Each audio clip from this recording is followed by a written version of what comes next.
दिख रहा screen? Hello. हाँ yes. Sir. Okay. Gaseous state में हम लोग कहाँ तक किए थे लास्ट क्लास में, बताओ। कहाँ तक हो गया था लास्ट क्लास में, क्या कर रहे थे टाइप्स हम लोग? Of molecular velocities. Types of molecular velocities, ठीक है। उसमें तीनों टाइप हम लोग डिस्कस कर चुके थे। Most probable velocity, yes sir. RMS velocity और एक एवरेज वेलोसिटी, तीनों डिस्कस कर लिए थे ना। उसके क्वेश्चंस कराए थे हम। Yes sir. Okay fine. चलो, तो अब इसमें एक और छोटा सा मॉलिक्यूलर वेलोसिटी से रिलेटेड एक टॉपिक बचा हुआ है, उसमें मैक्सवेल डिस्ट्रीब्यूशन ऑफ वेलोसिटीज हम लोग बोलते हैं। उसके बाद हम लोग रियल गैसेस वाला पार्ट स्टार्ट करेंगे। तो एक्चुअली ये, ठीक है, एक छोटा सा चीज है कि मैक्सवेल एक साइंटिस्ट था जो कि distribution of velocities, molecular velocities जो होते हैं, ये तीन अलग अलग डिफरेंट वेलोसिटीज जो हैं, उनको ये डिटेल में स्टडी किया था। ठीक है, स्टडी करके ये ग्राफिकल प्लॉट किया था, उसको ग्राफिकली प्लॉट किया था। तो वो हम लोग को देखना है, एक्चुअली वो ग्राफ के बारे में जानना है कि नेचर कैसा होता है। तो हम लोग बोलते हैं इसको Maxwell distribution of molecular velocities. ठीक है, मॉलिक्यूलर वेलोसिटीज।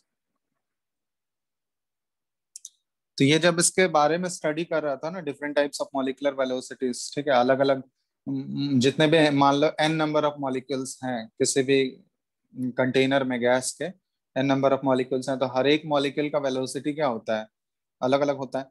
उसके बेसिस पे हम लोग तीन different types of velocity find out करते हैं। एक एवरेज वेलोसिटी निकालते हैं जो कि उस सारे वेलोसिटी का मीन होता है। आरएमएस वेलोसिटी होता है, उसको निकालने का तरीका बताया गया है, फॉर्मूला।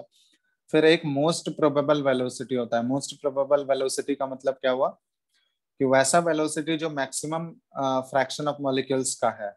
तो एक्चुअली ये एक उन सब के बारे में जब ये स्टडी कर रहा था तो एक चीज ये सजेस्ट किया था, ठीक है, हम लोग इसको ऐसा लिख सकते हैं कि he suggested that at a particular temperature, ठीक है, किसी भी पर्टिकुलर टेम्परेचर पे हम लोग बोल सकते हैं द फ्रैक्शन ऑफ मॉलिक्यूल्स, ठीक है, इसको साथ साथ लिखते जाना तुम लोग। The fraction of molecules possessing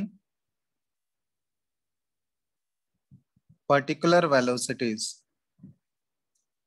fraction of molecules possessing particular velocities remain almost constant, ठीक है, remain almost constant। ये चीज ये सजेस्ट किया था कि किसी भी पर्टिकुलर टेम्परेचर पे अगर हम लोग बात करें ना, तो सर्टन फ्रैक्शन ऑफ मॉलिक्यूल्स, मान लो कुछ फ्रैक्शन ऑफ मॉलिक्यूल्स जो है वो मोस्ट प्रोबेबल वेलोसिटी कैरी कर रहा है, कुछ आरएमएस वेलोसिटी कैरी कर रहा है। तो ये अलग अलग डिफरेंट वेलोसिटीज जो है ना, जो फ्रैक्शन ऑफ मॉलिक्यूल्स कैरी करेंगे, तो ओवर ए पर्टिकुलर टेम्परेचर हम लोग बोल सकते हैं कि वो ऑलमोस्ट कांस्टेंट रहता है। ठीक है, कुछ सर्टन टाइम के बाद वो क्या हो जाता है, किसी पर्टिकुलर टेम्परेचर पे वो कांस्टेंट हो जाता है वेलोसिटीज। ठीक है, उसको बोला जाता है, अगर वो मॉलिक्यूलर वेलोसिटीज जो है धीरे धीरे अगर वो कांस्टेंट हो जाते हैं, तो उस स्टेट को बोला जाता है steady state. Such a state is called as a steady state. ठीक है, उस स्टेट को बोला जाता है स्टेडी स्टेट। तो ये बेसिकली एक इक्वेशन दिया था, बहुत ही कॉम्प्लेक्स टाइप का इक्वेशन था, जो कि प्रोबेबिलिटी के बेसिस पे वो दिया था। ठीक है, तो हम लोग ऐसे लिख सकते हैं, बस वो इक्वेशन देख लो किस टाइप का इक्वेशन था। On the basis of laws of probability he calculated, वो फ्रैक्शन ऑफ मॉलिक्यूल्स कैलकुलेट किया था। He calculated that the fraction of molecules having velocities between c and c plus D C, ठीक है, small change के लिए। मतलब हम लोग यहाँ पे एक्चुअली दो इंटरवल ले रहे हैं, एक सी पे देख रहे हैं, उसके बाद एक बहुत छोटा सा चेंज डीसी, ठीक है, वेलोसिटी। उन दोनों के बीच में हम लोग यहाँ पे कैलकुलेट कर रहे हैं। इसका इक्वेशन जो आया था इन दोनों के बीच के वेलोसिटीज के लिए आया था, इज गिवन बाय, ठीक है, एक बहुत ही कॉम्प्लेक्स सा इक्वेशन है, ठीक है, बस ये इक्वेशन लिख दे रहे हैं हम। ये आया था ना, ठीक है, इसका इक्वेशन था ये डी एन सी, ठीक है, ये नंबर ऑफ मॉलिक्यूल्स रिप्रेजेंट कर रहा है, डी एन सी। तो इसका इक्वेशन था that is equal to 4 pi N U square, या यहाँ पे सी स्क्वायर लिख लो क्योंकि वेलोसिटी सी है हमारा, 4 pi N C square,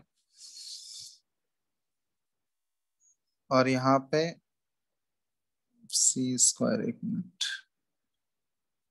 constant M bye 2 पाई RT, और इस पे पावर 3/2, और ई पे पावर, बहुत ही कॉम्प्लेक्स सा इक्वेशन है, इसको याद नहीं रखना है, बस ये इस इक्वेशन के थ्रू ये बताया था, mu² बाय 2 RT, और ये du, ठीक है, ये इक्वेशन था इसका।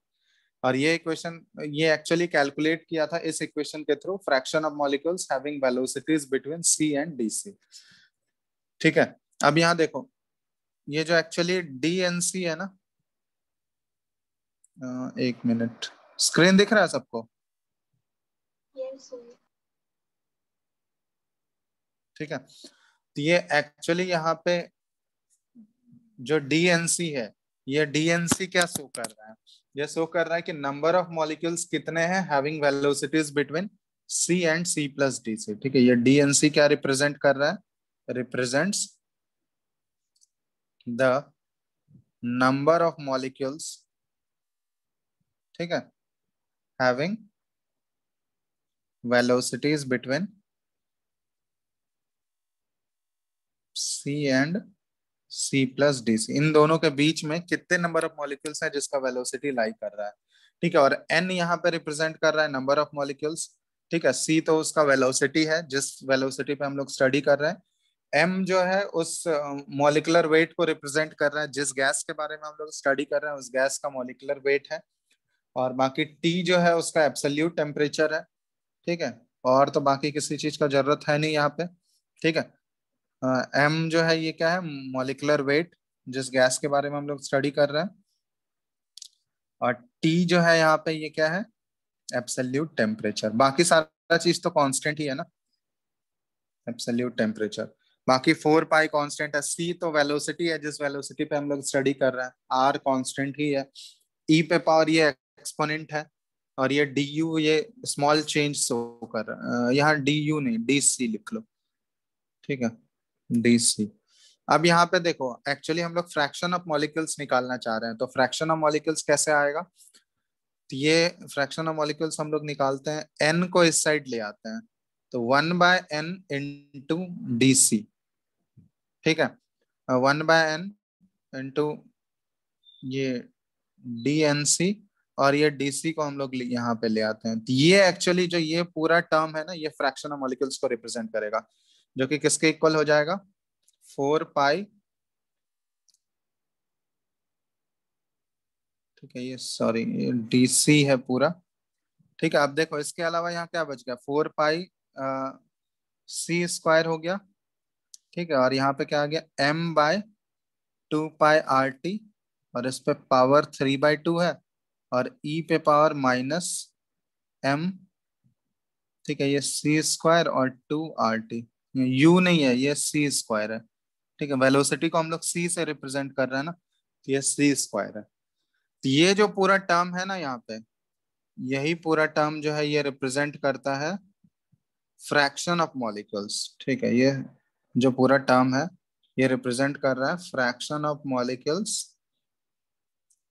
हैविंग वेलोसिटीज बिटवीन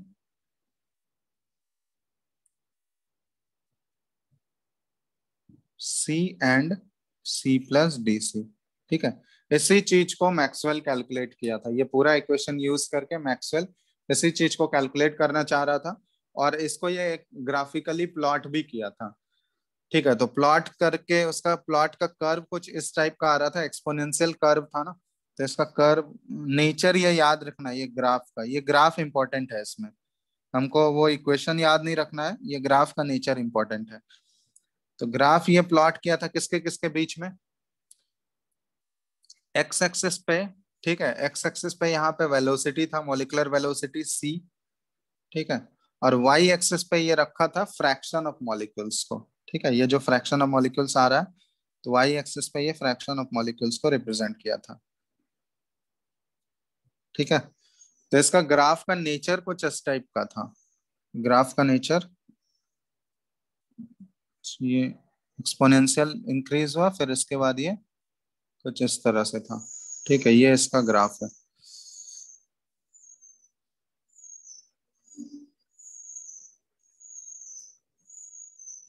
ठीक है, तो ये ग्राफ का नेचर हमको ध्यान रखना है। ये इतना ज्यादा स्टीप नहीं था। ठीक है, एक मिनट, इसको ये ऐसे कर लो। ठीक है, ये है ग्राफ का नेचर कुछ। अब इस ग्राफ का जो एरिया अंडर कर्व है ना, ये एरिया अंडर कर्व क्या रिप्रेजेंट करेगा, टोटल नंबर ऑफ मॉलिक्यूल्स को रिप्रेजेंट करता है। जो भी एरिया इसके अंदर ये ग्राफ जो इनक्लोज करेगा, ये ग्राफ जो है टोटल एरिया जितना इनक्लोज करता है वो रिप्रेजेंट करता है टोटल नंबर ऑफ मॉलिक्यूल्स को रिप्रेजेंट कर रहा है। ठीक है, अब यहाँ पे ये ग्राफ में ये एक्चुअली प्लॉट किया था। ठीक है, ये ग्राफ का नेचर तो ध्यान रखना है, और उसमें प्लॉटिंग क्या क्या था, कहाँ कहाँ लाई कर रहा था।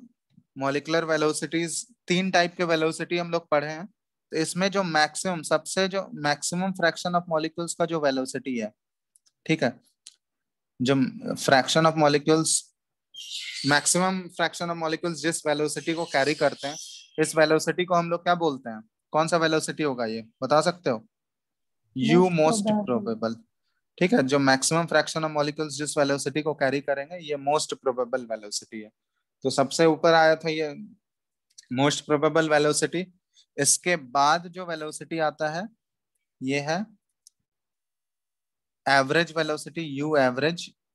ठीक है, और सबसे ज्यादा जो वेलोसिटी होता है, सबसे मैक्सिमम जो वेलोसिटी होता है, तीनों वेलोसिटी जो हम लोग पढ़े हैं तीन टाइप के, उसमें सबसे मैक्सिमम वैल्यू किसका होता है, आरएमएस वेलोसिटी का।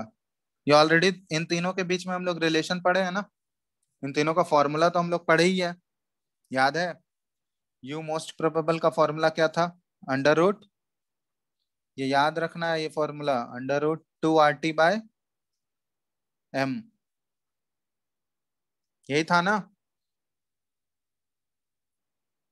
याद नहीं है तुम लोग को। यू एवरेज का बताओ, यू एवरेज का फॉर्मूला क्या था, root average over velocity. 8 RT/πm।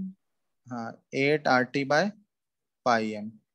और यू आरएमएस क्या था, under root 3 RT three by R m। T by M, ये याद रखना है। अब इन तीनों को रिलेट करके हम एक रेशियो भी तुम लोग को बताए थे लास्ट क्लास में। ठीक है, अब उस रेशियो से अगर कंपेयर करोगे तो सबसे मैक्सिमम वैल्यू किसका होता है, U R M S. U R M S सबसे ज्यादा होगा, उसके बाद एवरेज, और सबसे लिस्ट जो होता है इन तीनों में, यू मोस्ट प्रोबेबल होता है। ये कुछ इस टाइप से मैक्सवेल जो है उसको प्लॉट किया था, fraction of molecule versus molecular velocities का ये ग्राफ कुछ इस टाइप का आया था। अब इसमें इस ग्राफ से रिलेटेड, ये ग्राफ का एरिया अंडर कर्व ये क्या रिप्रेजेंट करेगा, टोटल नंबर ऑफ मॉलिक्यूल्स को रिप्रेजेंट कर रहा होगा। ठीक है, जितने नंबर ऑफ मॉलिक्यूल्स हैं उसको ये रिप्रेजेंट करेगा। तो यहाँ पे हम लोग बोल सकते हैं, पहला पॉइंट इस ग्राफ से क्या आता है कंक्लूजन, कि the fraction of molecules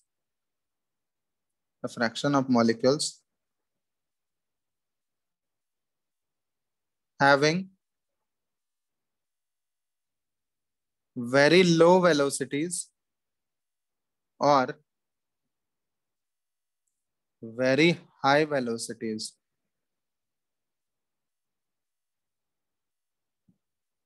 are very small। देख रहे हो, मतलब फ्रैक्शन ऑफ मॉलिक्यूल्स हैविंग, जिसका वेलोसिटी, वैसे मॉलिक्यूल्स जिसका वेलोसिटी बहुत ही कम है, और वैसे मॉलिक्यूल्स जिसका वेलोसिटी बहुत ही ज्यादा हाई है, तो उसका फ्रैक्शन क्या है, बहुत ही कम है ना। देख रहे हो, वेरी लो वेलोसिटी कुछ इस रीजन में आएगा, तो इसका फ्रैक्शन देख रहे हो बहुत ही कम है। ये ग्राफ कुछ इस तरह से जा रहा है, तो और वेरी हाई वेलोसिटीज कुछ इस रीजन में आएगा, तो इसका भी फ्रैक्शन क्या है, लो है ना। तो वैसे मॉलिक्यूल्स जिसका वेलोसिटी बहुत ज्यादा है और वैसा मॉलिक्यूल्स जिसका वेलोसिटी बहुत कम है, उसका फ्रैक्शन क्या होगा, बहुत ही मिनिमम फ्रैक्शन होगा उसका। ठीक है, तो ये पहला पॉइंट इस ग्राफ से आता है। दूसरा हम लोग लिख सकते हैं कि the area, total area enclosed by the curve, total area enclosed by the curve, ये क्या रिप्रेजेंट करता है, represents the total number of molecules।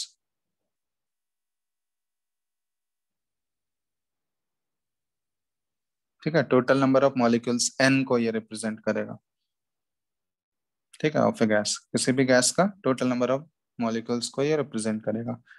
अब वैसा फ्रैक्शन, वैसा स्पीड जो कि maximum fraction of molecules carry कर रहा है, उस स्पीड को क्या बोला जाता है, यू यू मोस्ट प्रोबेबल। ठीक है, मतलब हम लोग बोल सकते हैं कि the velocity possessed by maximum fraction of molecules, उस वेलोसिटी को क्या बोला जाता है, मोस्ट प्रोबेबल वेलोसिटी। ठीक है, तो यहाँ पे लिख सकते हैं यूएमपी एक्चुअली होता क्या है, इसको बोल सकते हैं हम लोग वेलोसिटी, या पहले भी पढ़ चुके हैं हम लोग, पोजेस्ड बाय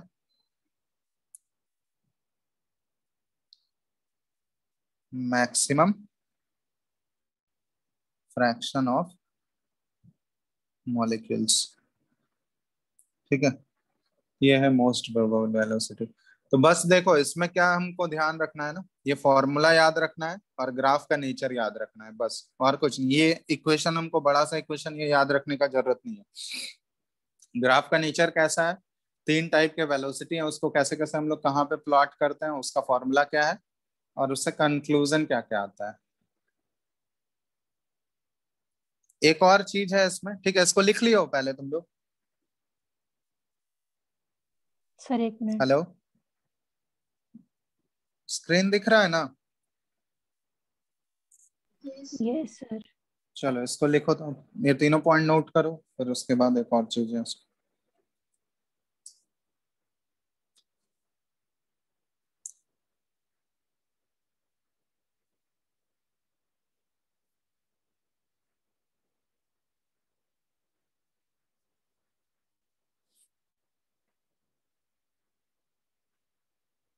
सर हाँ बोलो।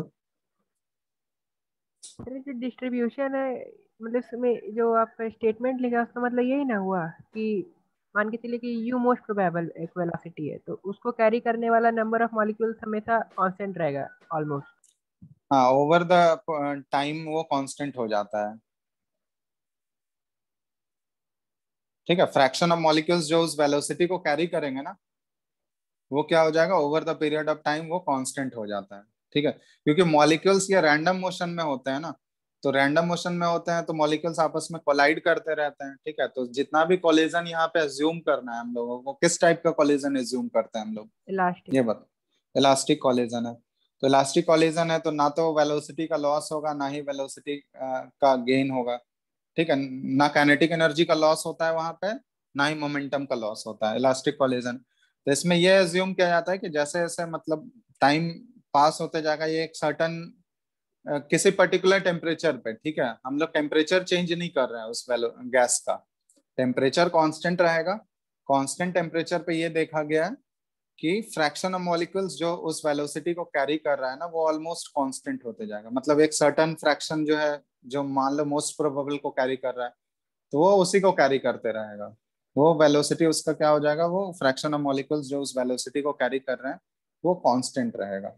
वही चीज बताया जा रहा है यहाँ पे। सर हाँ बोलो। सर लॉ ऑफ प्रोबेबिलिटी क्या है? Law of, probability. क्या लॉ ऑफ प्रोबेबिलिटी मतलब, अच्छा ये प्रोबेबिलिटी का लॉज।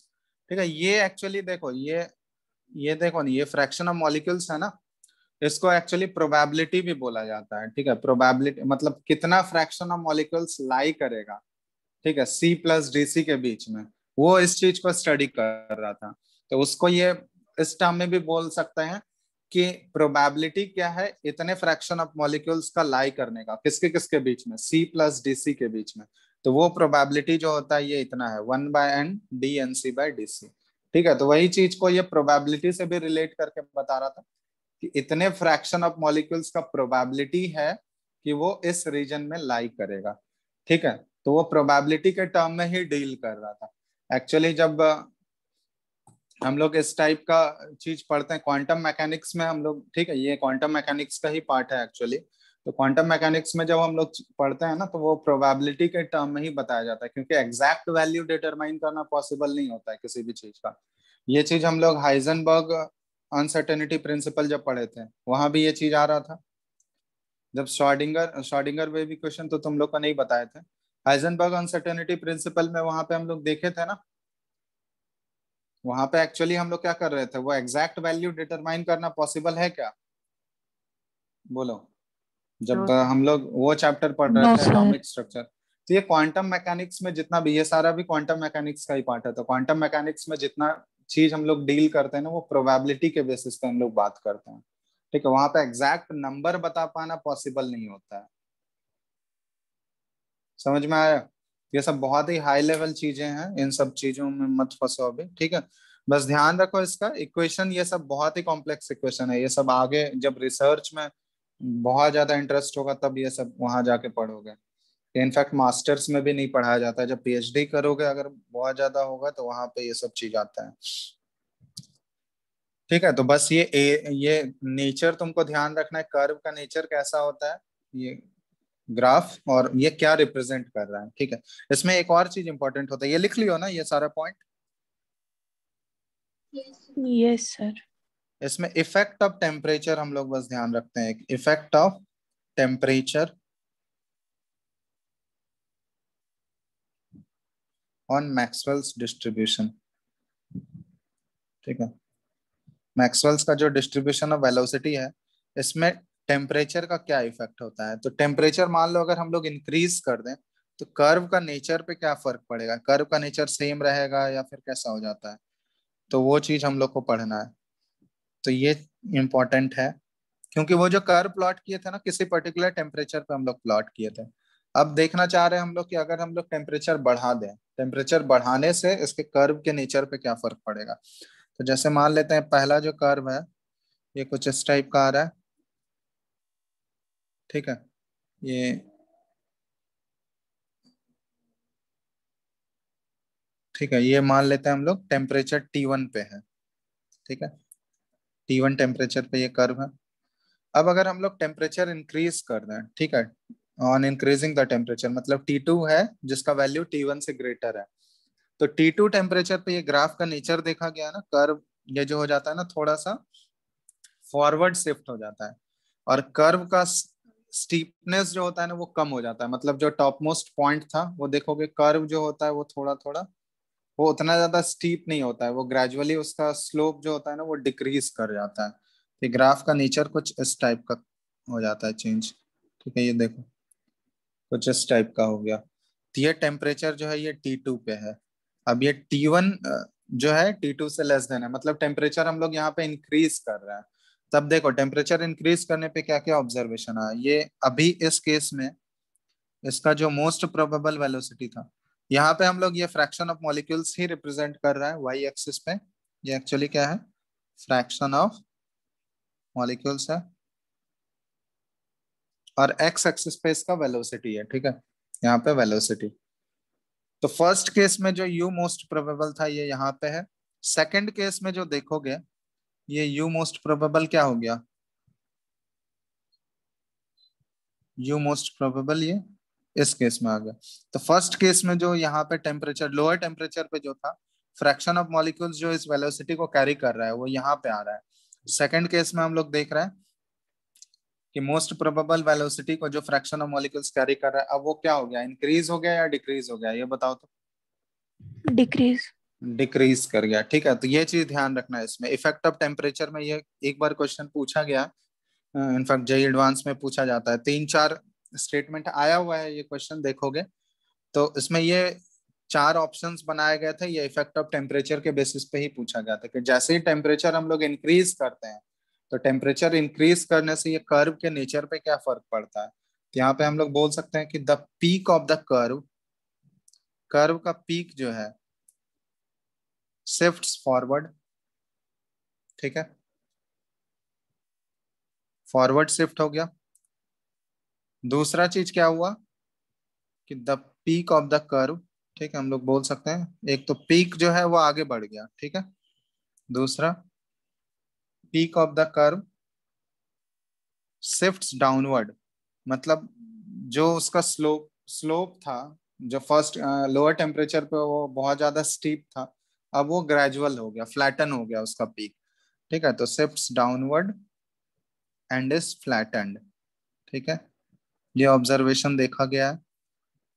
और एक और चीज हम लोग यहाँ पे बोल सकते हैं कि with the increase of temperature, with the increase of temperature the value of most probable velocity क्या हुआ है बताओ तो, value of most probable velocity ये इंक्रीज हुआ है या डिक्रीज हुआ है? इंक्रीज। इंक्रीज हुआ है, ठीक है। तो जैसे जैसे हम लोग टेम्परेचर बढ़ाएंगे तो मोस्ट प्रोबेबल वेलोसिटी, उसका वैल्यू क्या होगा, मोस्ट प्रोबेबल वेलोसिटी इंक्रीजेस, क्योंकि ये हम लोग यहाँ से भी देख सकते हैं। मोस्ट प्रोबेबल वेलोसिटी का जो फॉर्मूला है क्या है, √2RT/m। तो यहाँ से देख सकते हैं हम लोग टेम्परेचर के वो क्या है, डायरेक्टली प्रोपोर्शनल है। अगर टेम्परेचर हम लोग बढ़ाएंगे सेम गैस के लिए, अगर टेम्परेचर हम लोग इंक्रीज कर दें तो उसका मोस्ट प्रोबेबल वेलोसिटी बढ़ेगा या नहीं बढ़ेगा? डायरेक्टली प्रोपोर्शनल है ना टेम्परेचर के। तो टेम्परेचर इंक्रीज करने पे उसका मोस्ट प्रोबेबल वेलोसिटी तो ऑब्वियसली इंक्रीज करेगा। दूसरा चीज ये है कि मोस्ट प्रोबेबल वेलोसिटी तो बढ़ गया, लेकिन फ्रैक्शन ऑफ मॉलिक्यूल्स जो उस मोस्ट प्रोबेबल वेलोसिटी को कैरी कर रहे थे वो क्या हो गया, वो तो घट जाएगा ना। दिख रहा है साफ साफ, यहाँ पे दिख ही रहा है कि फ्रैक्शन ऑफ मॉलिक्यूल्स जो कि उस मोस्ट प्रोबेबल वेलोसिटी को कैरी कर रहे थे वो क्या हो गया, डिक्रीज कर गया। देख रहे हो ना यहाँ पे, ये कितने का डिक्रीज है, ये इतना डिक्रीज हो गया, यस और नो? यस। ठीक है, तो ये भी पॉइंट इंपॉर्टेंट है कि the fraction of molecules possessing the most probable velocity, sorry, most probable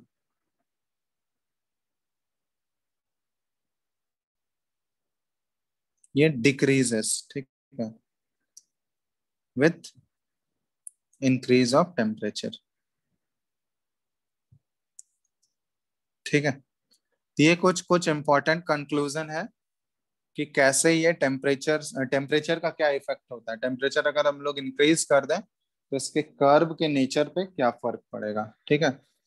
तो इन सभी ये सारे पॉइंट्स ध्यान रखना है, ये सभी पॉइंट्स के बेसिस पे ये क्वेश्चन पूछा गया था, ठीक है। वो क्वेश्चन देखना तो बुकलेट में तुम लोग को मिल जाएगा, ठीक है। प्रीवियस ईयर जेई मेंस में शायद पूछा गया था, लास्ट ईयर नहीं बहुत पहले पूछा गया था। तो इसके बेसिस पे तो बस ये ध्यान रखना है कि एक तो कर्व का नेचर कैसा है, ठीक है, किसी पर्टिकुलर टेम्परेचर पे, और अगर हम लोग टेम्परेचर इंक्रीज कर दें तो उस कर्व पे क्या क्या इफेक्ट पड़ता है, इफेक्ट ऑफ टेम्परेचर क्या होता है, नेचर कैसा हो जाएगा, ठीक है। बस इतना ध्यान रखना है इसमें, और कुछ नहीं, ठीक है। तो ये सारे पॉइंट्स इंपॉर्टेंट है, सबको लिख लो नोट करके।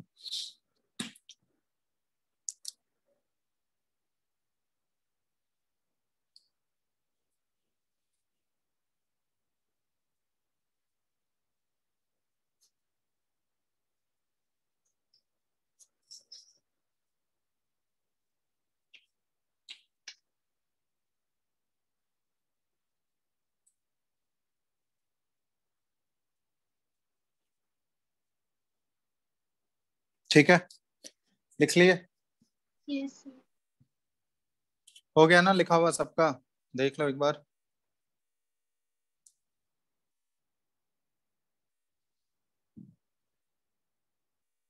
यस और नो?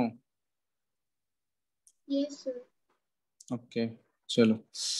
तो ये था हमारा मैक्सवेल्स डिस्ट्रीब्यूशन, ठीक है। इसमें और डिटेल में हम लोग को नहीं जानना है, बस इतना काफी है, हम लोग इतना ही सिलेबस में है अपने। तो यहाँ तक हम लोग टाइप्स ऑफ मॉलिक्यूलर वेलोसिटीज भी डिस्कस कर लिए, ठीक है। और आइडियल गैस वाला टॉपिक ऑलरेडी पहले ही कवर कर चुके हैं हम लोग। अब नेक्स्ट जो है इसमें हम लोग स्टार्ट कर रहे हैं अब रियल गैस के बारे में। ठीक है, तो हेडिंग डाल लो तुम लोग, अब रियल गैस के बारे में अब हम लोग पढ़ने वाले हैं। रियल गैस, आइडियल गैस वाले जितने भी टॉपिक्स थे वो ऑलरेडी ऊपर हम लोग कवर कर चुके हैं। काइनेटिक थ्योरी ऑफ गैसेस भी हो गया था ना, kinetic Yes, theory of sir. Gases. Yes, sir. हाँ चलो ठीक है, तो वो सब हम लोग आइडियल गैस के सारे टॉपिक्स डिस्कस कर चुके हैं। अब चलो हम लोग रियल गैस के बारे में स्टडी करेंगे कि रियल गैस में, रियल गैस के लिए कौन सा इक्वेशन फॉलो करते हैं। ठीक है, कैसे उसका डेरिवेशन होता है रियल गैस का। वंडर वाल इक्वेशन हम लोग फॉलो करते हैं रियल गैसेस के लिए। ठीक है, वो देखेंगे हम लोग कैसे डिराइव होता है। उसके बाद उसके कंडीशंस क्या क्या अलग अलग होते हैं। ठीक है, उसमें दो कांस्टेंट आता है, वंडर वाल कांस्टेंट ए और बी। ठीक है, उन चीजों को पढ़ना है हम लोगों को। तो अब हेडिंग डाल लो तुम लोग रियल गैस। अब रियल गैस जो है, देखो कोई भी गैस, ये ऑलरेडी हम पहले ही बता चुके थे कि आइडियल गैस और रियल गैस ये एक्चुअली ऐसा नहीं है कि कुछ गैसेस जो है वो आइडियल होगा और कुछ गैसेस जो है रियल होगा। किसी भी गैस को, ये कंडीशंस के ऊपर होता है, किसी भी गैस को हम लोग क्या कर सकते हैं, रियल गैस की तरह बिहेव करा सकते हैं और किसी भी गैस को आइडियल गैस की तरह बिहेव करा सकते हैं, इस सेम गैस को।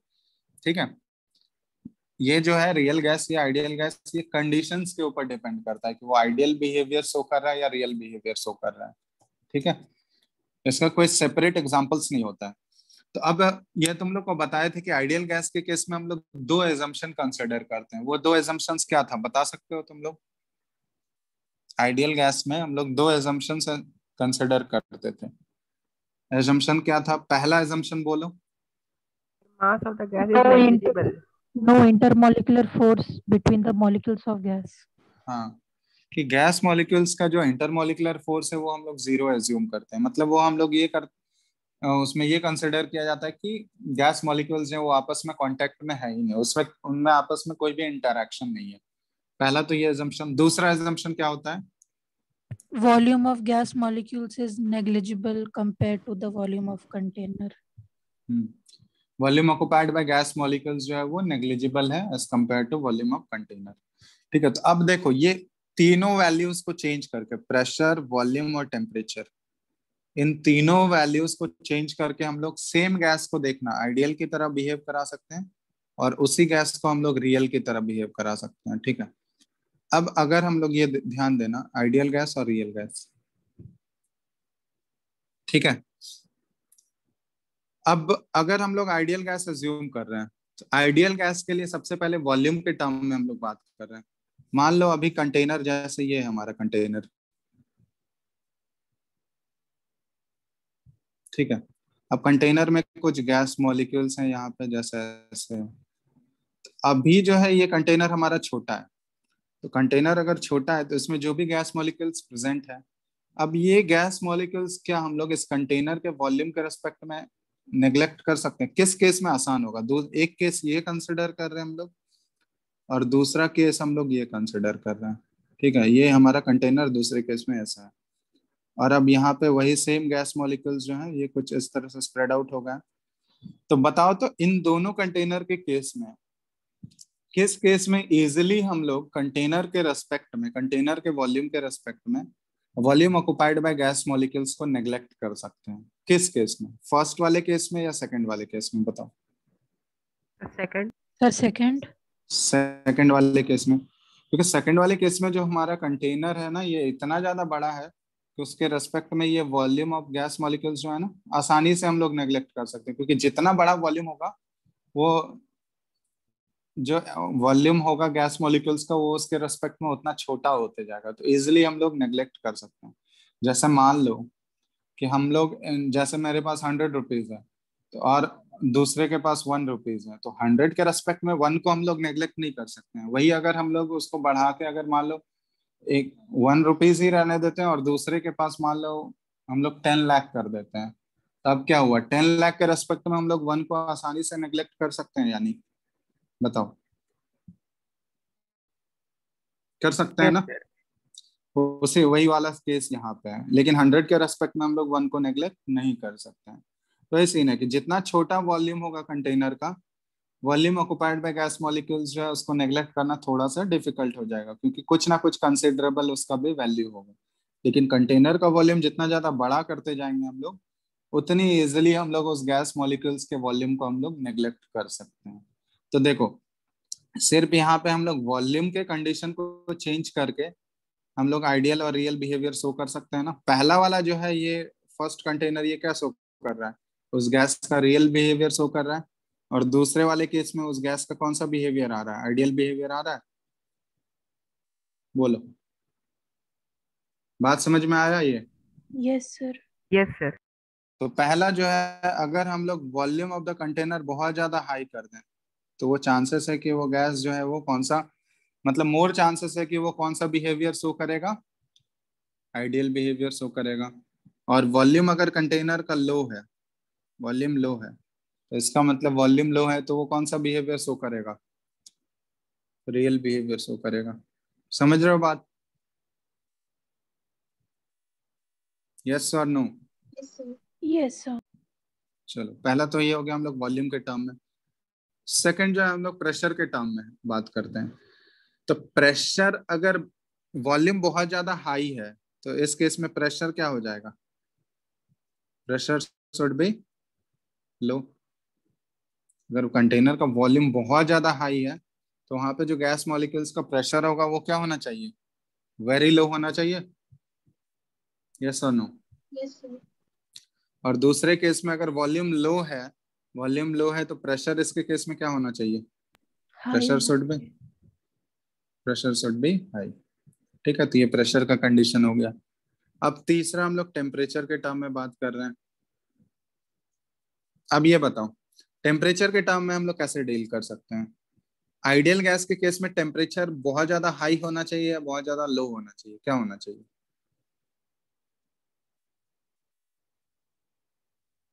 टेम्परेचर के टर्म में कैसे बता सकते हैं हम लोग, ये बताओ तो। सर लो।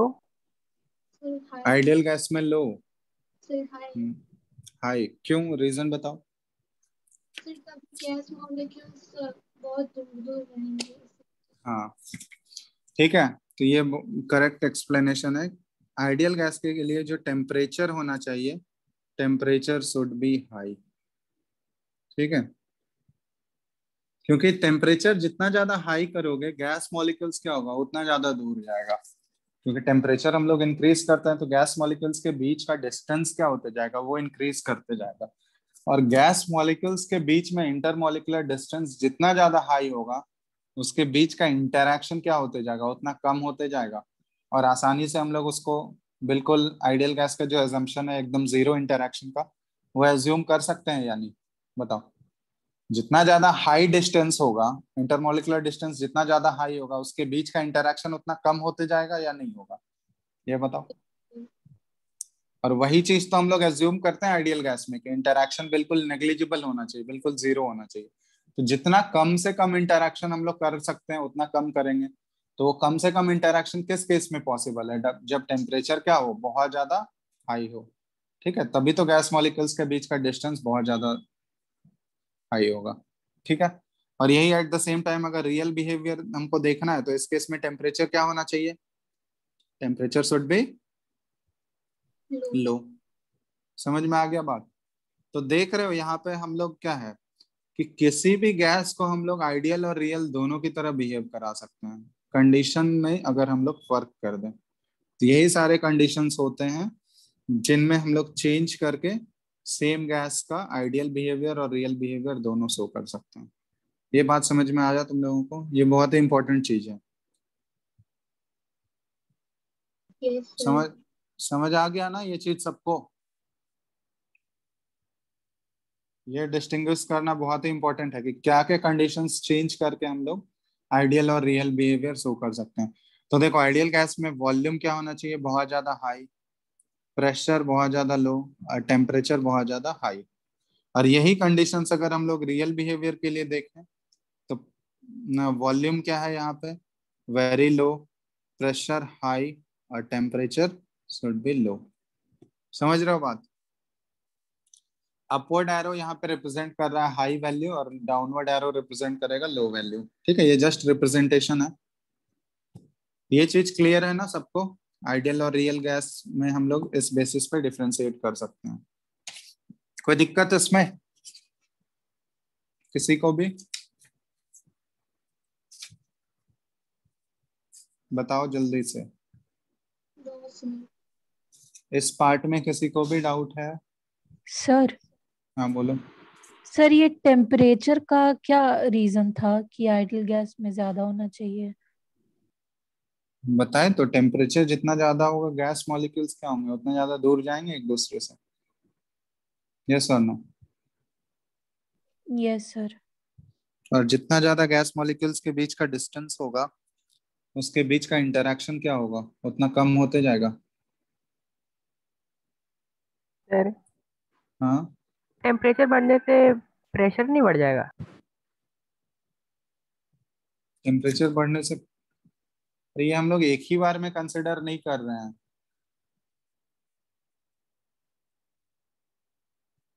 टेम्परेचर बढ़ने से प्रेशर कब बढ़ेगा? जब वॉल्यूम हम लोग कांस्टेंट रखते हैं ना, तो वो चीज हम लोग यहाँ पे वो स्टडी नहीं कर रहे हैं। वो तो आइडियल बिहेवियर में हम लोग देख रहे थे। यहाँ पे क्या है कि अलग अलग कंडीशंस है। वॉल्यूम के टर्म में अलग से बात कर रहे हैं हम लोग, प्रेशर के टर्म में अलग से बात कर रहे हैं, टेम्परेचर के टर्म में अलग से बात कर रहे हैं। ठीक है, तो जो आइडियल गैस में हम लोग एजम्पशन लेते हैं, तो वहाँ पे दोनों को रिलेट मत करो। यहाँ पे रिलेट करने थोड़ी बोला गया तुमको। हम लोग इंडिविजुअल तीनों कंडीशंस डिस्कस कर रहे हैं ना। समझ रहे हो बात? हम ऐसा यस सर।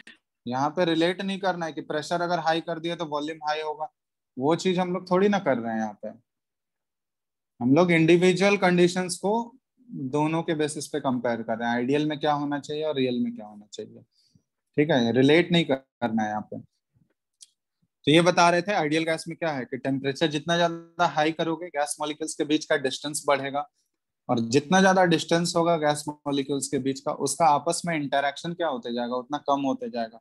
और वही चीज तो हमको चाहिए था, इंटरेक्शन को ही तो कम करना है ना हमको।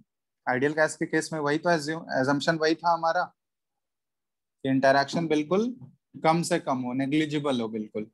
वो नेग्लिजिबल इंटरेक्शन करने के लिए टेम्परेचर क्या होना चाहिए, हाई होना चाहिए। तभी तो इंटरमोलिकुलर स्पेस क्या होगा, वो हाई होगा। और इंटरेक्शन बिल्कुल हम लोग नेग्लेक्ट कर सकते हैं उस केस में, क्योंकि डिस्टेंस जितना कम होगा, तो डिस्टेंस कम होगा तो इंटरेक्शन को नेग्लेक्ट करना उतना डिफिकल्ट हो जाएगा। क्योंकि जो गैस मॉलिक्यूल्स आपस में इंटरैक्ट करते हैं, वो इलेक्ट्रोस्टैटिक फोर्स ऑफ अट्रैक्शन या रिपल्सन, वो डिपेंड करता है डिस्टेंस पे, है ना। डिस्टेंस जितना कम होगा इंटरैक्शन उतना स्ट्रांग होगा, डिस्टेंस जितना ज्यादा होगा इंटरैक्शन उतना वीक होगा। समझ रहे हो बात? Yes sir. Yes sir. तो वही चीज है कि टेम्परेचर हाई करने का मतलब डिस्टेंस हम लोग बढ़ा दिए। ठीक है, और टेम्परेचर लो करने का मतलब क्या हुआ, डिस्टेंस कम रहेगा। तो वहां पे हम लोग इजिली नेग्लेक्ट नहीं कर सकते हैं। ठीक है, तो ये हो गया प्रेशर, वॉल्यूम और टेम्परेचर के कंडीशंस के बेसिस पे हम लोग डिफरेंशिएट कर सकते हैं आइडियल और रियल बिहेवियर में। ठीक है, अब इसमें एक बहुत ही इंपॉर्टेंट टर्म आता है, कॉम्प्रेसिबिलिटी फैक्टर। ठीक है, कॉम्प्रेसिबिलिटी फैक्टर। तो कॉम्प्रेसिबिलिटी फैक्टर जिसको Z से डिनोट किया जाता है, तो एक्चुअली कॉम्प्रेसिबिलिटी फैक्टर को डिफाइन किया जाता है कि compressibility factor is defined as the ratio of product of pressure into volume divided by nRT। इसी रेशियो को कॉम्प्रेसिबिलिटी फैक्टर Z बोला जाता है। PV अपॉन nRT का जो रेशियो होगा ना, ये होता है कॉम्प्रेसिबिलिटी फैक्टर। अब ये Z अगर वो आइडियल गैस है, तो आइडियल गैस के केस में कॉम्प्रेसिबिलिटी फैक्टर जो होता है ये 1 होगा हमेशा। क्यों होगा 1? क्योंकि आइडियल गैस इक्वेशन हम लोग पढ़ चुके हैं ना, पीवी इक्वल टू क्या होता है, एनआरटी। तो पीवी अगर एनआरटी के बराबर है तो उसका रेशियो लोगे तो वो हमेशा 1 आएगा या नहीं आएगा, बताओ। Yes sir. तो अगर Z इक्वल टू 1 है तो वो आइडियल गैस को सिग्निफाई कर रहा है। और अगर रियल गैस है तो रियल गैसेस के केस में Z नॉट इक्वल टू 1 होता है। ठीक है, Z जो है वो 1 के बराबर नहीं होगा, क्योंकि रियल गैस में हम लोग पढ़ चुके हैं, रियल गैस में अभी देखेंगे equation, PV is not equal to NRT. अगर नॉट इक्वल टू एनआरटी है तो जेड भी 1 के बराबर नहीं होगा। अब इसमें दो पॉसिबिलिटी है, 1 के बराबर नहीं है तो या तो 1 से ग्रेटर होगा या फिर 1 से लेस होगा, यही दो केस बनेगा। यस और नो? Yes. Yes sir. अगर z नॉट इक्वल टू 1 है तो दो पॉसिबिलिटीज हैं, या तो ग्रेटर देन 1 होगा या तो लेस देन 1 होगा। ठीक है, क्योंकि इक्वल टू 1 वाला तो केस वो आइडियल गैस का है। ठीक है, तो हम लोग ये देखेंगे ये दोनों कंडीशन, z इक्वल टू 1 किस में होता है और z इक्वल टू 1 तो आइडियल गैस में होगा, z लेस देन 1 किस में होता है और z ग्रेटर देन 1 किस में होता है। ठीक है, कौन से केसेस में होता है तो ये आगे हम लोग देखेंगे अभी। तो अभी देखते हैं हम लोग कि z जो है ये है पीवी अपॉन एनआरटी, इसके रेशियो को z बोला जाता है। ठीक है, अब इसको देखो यहाँ पे हम लोग क्या कर रहे हैं ना, P और ये RT। ठीक है, और यहाँ पे क्या कर रहे हैं हम लोग, V अपॉन एन को हम लोग रिप्लेस कर सकते हैं, ये वॉल्यूम, V है वॉल्यूम ऑफ द गैस और नीचे N moles of the gas, तो volume of the gas by moles of the gas, तो ये इसको हम लोग मोलर वॉल्यूम से रिप्लेस कर सकते हैं, Vm बोलो तो, जितना वॉल्यूम होगा divided by number of moles of the gas, तो मोलर वॉल्यूम से रिप्लेस हो सकता है या नहीं? Yes sir. बोलो। तो volume by number of moles को हम लोग मोलर वॉल्यूम से रिप्लेस कर देते हैं, तो यहाँ पे इसका z का एक फॉर्म ये भी होता है, इसको हम लोग PVm बाय RT से डिनोट करते हैं। Vm एक्चुअली क्या है यहाँ पे, मोलर वॉल्यूम। ठीक है, volume occupied bye 1 mole of the gas, उसको Vm बोलते हैं हम लोग। ठीक है, तो एक ये भी फॉर्म है इसको रिप्रेजेंट करने का। ठीक है, या फिर z का एक और तरीका होता है, z को डिफाइन करने का एक और तरीका है, z जो होता है ये क्या है, P real, pressure of real gas, volume of real gas divided by P ideal और V आइडियल। ठीक है, ये रेशियो भी हमको कॉम्प्रेसिबिलिटी फैक्टर बताता है। ठीक है, z जो है रियल गैस का product of pressure into volume divided by ideal gas का product of pressure into volume. समझ गए, इसका जो रेशियो लेंगे हम लोग, ठीक है, इसको भी हम लोग कॉम्प्रेसिबिलिटी फैक्टर बोलते हैं। ठीक है, लिख रहे हो तुम लोग साथ में? Yes, sir. यस। तो ये भी एक रेशियो, ये रेशियो भी कॉम्प्रेसिबिलिटी फैक्टर बताता है। अब यहाँ पे देखो, यहाँ पे एक कंडीशन ले रहे हैं कि अगर प्रेशर को हम लोग कांस्टेंट कर दें, ये प्रेशर इज कांस्टेंट। ठीक है, प्रेशर कांस्टेंट अगर हम लोग कर दें यहाँ पे, तो z को हम लोग क्या रिलेट कर सकते हैं, z is equal to V real by V ideal लिख सकते हैं। प्रेशर अगर कांस्टेंट हो गया तो रियल और आइडियल का प्रेशर तो सेम हो जाएगा।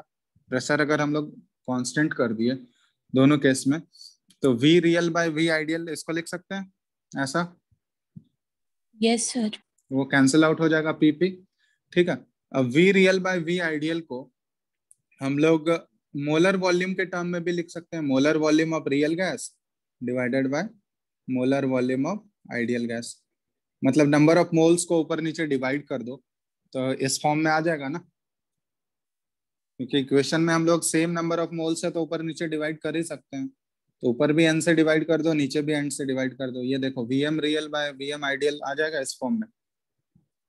बताओ। Yes, sir. अब यहाँ देखो, अब एक चीज ध्यान देना, एट एसटीपी पे अगर हम लोग बात करें, Vm आइडियल जो होता है, volume, molar volume of any ideal gas, ये कितना होता है, 22.4 लीटर। यस और no? Yes, sir. Yes sir. किसी भी गैस का अगर एसटीपी कंडीशन पे हम लोग बात करें तो 1 मोल जो गैस का वॉल्यूम लोगे, 1 मोल जो है किसी भी गैस का, वो वॉल्यूम कितना ऑक्युपाई करेगा एसटीपी पे, 22.4 लीटर। तो हम लोग एसटीपी पे ये चीज लिख सकते हैं कि Z इज इक्वल टू, ये हम लोग लिख सकते हैं Vm रियल, ठीक है, Vm real divided by 22.4 litre. ठीक है, ये कंडीशन जो है हम लोग अप्लाई कर सकते हैं, सिर्फ और सिर्फ ये किस पे लिख सकते हैं हम लोग, एट एसटीपी। ठीक है, अब यहाँ पे ध्यान देना, इसमें 3 केसेस हम लोग कंसिडर कर रहे हैं। केस 1, कि एसटीपी पे ही बात कर रहे हैं ना, ये सारा कंडीशन जो एसटीपी पे ही आ रहा है। अगर हमारा real volume of real gas अगर ये हमारा 22.4 लीटर ही आ गया, ठीक है, तो इसका मतलब Z का वैल्यू क्या हो जाएगा इस केस में? 1 हो जाएगा। अगर हमारा volume of real gas, volume occupied by real gas अगर 22.4 लीटर आ गया, तो उस केस में Z का वैल्यू क्या हो जाएगा? 1 हो जाएगा। और Z 1 हो जाएगा तो इस केस में हम लोग क्या बोल सकते हैं? उसको आइडियल गैस बोल सकते हैं। यस यस और सर। नो? Yes, sir. ठीक है, ये केस 1 है। केस 2 अगर हम लोग बात करें यहाँ पे, केस 2 अगर कंसिडर करें कि अगर हमारा मोलर वॉल्यूम, वॉल्यूम वीएम जो है रियल गैस का, अगर ये 22.4 लीटर से ग्रेटर हो गया, 22.4 लीटर से ज्यादा हो गया, तो इस केस में Z का वैल्यू क्या हो जाएगा? बता सकते हो? Greater than 1। Z हो गया ग्रेटर देन 1। और Z ग्रेटर देन 1 ये क्या रिप्रेजेंट कर रहा है? ये रिप्रेजेंट कर रहा है कि अब ये रियल गैस तो नहीं, सॉरी आइडियल गैस तो नहीं है। आइडियल गैस है अब? No, sir. कौन सा गैस है अब? ये रियल। रियल गैस है। अब ये रियल गैस है, Z ग्रेटर देन 1, ठीक है। अब यहाँ पे ये बताना Z ग्रेटर देन 1 किस केस में पॉसिबल है? यहाँ पे कौन सा फोर्स डोमिनेटिंग हो रहा है? मतलब यहाँ पे जो मोलर वॉल्यूम है ना, ये 22.4 लीटर से ज्यादा है। मतलब जितना आइडियल केस में उसका मोलर वॉल्यूम होना चाहिए 1 मोल का, 22.4 लीटर, रियल गैस का वॉल्यूम जो है उससे ज्यादा आ रहा है। इसका मतलब हम लोग यहाँ पे ये बोल सकते हैं कौन सा फोर्स ज्यादा डोमिनेटिंग होगा? यहाँ पे अट्रैक्टिव फोर्स डोमिनेट कर रहा होगा या रिपल्सिव फोर्स डोमिनेट कर रहा होगा? ये बता सकते हो? अगर वॉल्यूम जो है वो ज्यादा आ रहा है आइडियल गैस के वॉल्यूम रिपल्सिव। से, कौन सा फोर्स डोमिनेटिंग होगा? Sir repulse. Repulsive. Repulsive force dominate कर रहा होगा। बात समझ में आया क्यों रिपल्सिव फोर्स डोमिनेट कर रहा है? बताओ तो रीजन, बोलो बोलो। क्योंकि वॉल्यूम 22.4 लीटर से इंक्रीज हो गया है। हाँ, क्योंकि जितना ज्यादा रिपल्सिव फोर्स डोमिनेट करेगा, मॉलिक्यूल्स क्या होगा? एक दूसरे से दूर जाएगा या नहीं जाएगा? Yes sir. तो मॉलिक्यूल से एक दूसरे से दूर जाएगा, रिपेल करेगा। इसका मतलब वॉल्यूम भी क्या होगा उसका? इंक्रीज ज्यादा। होना चाहिए ना। तो वही चीज हम लोग यहाँ पे देख रहे हैं। अगर मोलर वॉल्यूम 22.4 लीटर से एक्सीड कर रहा है, तो अब वो आइडियल गैस नहीं होगा, अब वो रियल गैस का सिनारियो है। अब रियल गैस में Z क्या है? ग्रेटर देन 1 आ रहा है। तो Z ग्रेटर देन 1 मतलब वो क्या रिप्रेजेंट कर रहा है कि वहां पे कौन सा फोर्स डोमिनेट कर रहा है? रिपल्सिव फोर्स डोमिनेट कर रहा है। समझ में आ गया? तो ये केस 2 है हमारा। केस 3, अगर molar volume less than 22.4 litre है, तो अगर मोलर वॉल्यूम जो है रियल गैस का लेस देन 22.4 लीटर है, इसमें Z क्या हो जाएगा? Less than 1। लेस देन 1 है। अब ये भी रियल गैस का कंडीशन है हमारा, ठीक है। और इस केस में कौन सा फोर्स डोमिनेट कर रहा है? बता सकते हो? अट्रैक्टिव। तो यहाँ पे अट्रैक्शन फोर्स डोमिनेट कर रहा है, अट्रैक्टिव फोर्स डोमिनेट कर रहा है, ठीक है। तो ये चीज पूछा जाता है, अट्रैक्टिव फोर्सेस डोमिनेटिंग, ठीक है। तो ये ध्यान रखना। रियल गैस में हम लोग देखे थे ऊपर कि रियल गैस में Z is not equal to 1 होता है।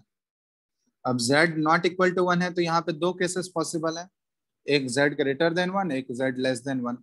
तो Z अगर ग्रेटर देन 1 होगा तो ये क्या रिप्रेजेंट कर रहा है? कौन सा फोर्स डोमिनेट करेगा वहां पे? Z ग्रेटर देन 1 में कौन सा फोर्स डोमिनेट करता है? Repulsive force. रिपल्सिव फोर्स, ये ध्यान रखना। और Z लेस देन 1 है तो इसमें कौन सा फोर्स डोमिनेट करता है? Attractive force. बात समझ में आ गया? सर। हाँ, सर आइडियल गैस में कोई रिपल्सिव फोर्स ही कोई अट्रैक्टिव फोर्स। आइडियल गैस में तो कोई फोर्स ही नहीं कंसिडर करता है ना हम लोग। Yes sir. Ideal ideal gas में थोड़ी ना कोई फोर्स हम लोग कंसिडर करेंगे। आइडियल गैस का तो वही एजम्पशन होता है ना। सर बोलो। इनिशियली हम लोग बात कर रहे थे कि आइडियल गैस में वॉल्यूम को इंक्रीज करना पड़ता है, तो इस केस में रियल गैस का तो आइडियल से भी ज्यादा हो गया। क्या वॉल्यूम इंक्रीज करना पड़ रहा है मतलब? अरे टेबल में लिखवाए थे ना कि वॉल्यूम को इंक्रीज करना पड़ता है आइडियल नेचर शो करने के लिए। अरे वो किस रेस्पेक्ट में बात कर रहे थे तुम? हर चीज को रिलेट क्यों कर देते हो? वहां हम लोग अलग अलग कंडीशंस था ना, वो सिर्फ हम लोग वॉल्यूम के टर्म में बात कर रहे थे। आइडियल गैस और रियल गैस को कैसे हम लोग उसके एजम्पशन के बेसिस पे सेपरेट करते हैं, वो चीज था वहां पे। तो वॉल्यूम इंक्रीज क्यों कर रहे थे हम लोग आइडियल गैस में? ताकि volume occupied by gas molecules जो है उसको हम लोग आसानी से नेग्लेक्ट कर सकें। वहां पे उस टर्म में हम लोग बात कर रहे थे ना। तुम हर चीज को रिलेट क्यों करने लगते हो? वो अलग कॉन्टेक्स्ट है। ठीक है, यहाँ पे एक्चुअली हम लोग मोलर वॉल्यूम का टर्म बात कर रहे हैं ना, मोलर वॉल्यूम के टर्म में बात कर रहे हैं। तो मोलर यहाँ पे कॉम्प्रेसिबिलिटी फैक्टर के टर्म में हम लोग यहाँ पे डिस्कशन कर रहे हैं। ठीक है, वो अलग कॉन्टेक्स्ट है। वहां पे आइडियल गैस के एजम्पशन के बेसिस पे हम लोग बात कर रहे थे ना। आइडियल गैस का एजम्पशन क्या होता है कि जो volume occupied by gas molecules हैं वो बिल्कुल नेग्लेक्ट हो जाने चाहिए as compare to volume of the container. तो तुम खुद लॉजिकली सोचो, वॉल्यूम ऑफ कंटेनर जितना बड़ा करते जाओगे तभी तो उतनी आसानी से हम लोग volume occupied by gas molecules neglect कर सकते हैं।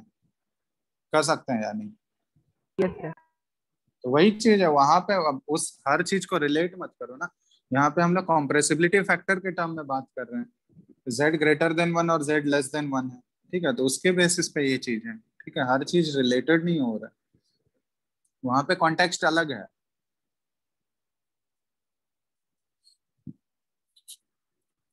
ठीक है, ये क्लियर हो गया ना? ये समझ में आ गया सबको? ये तीन केसेस ध्यान रखना। जेड इक्वल टू वन ये real, sorry, Z equal to one ideal gas हो गया।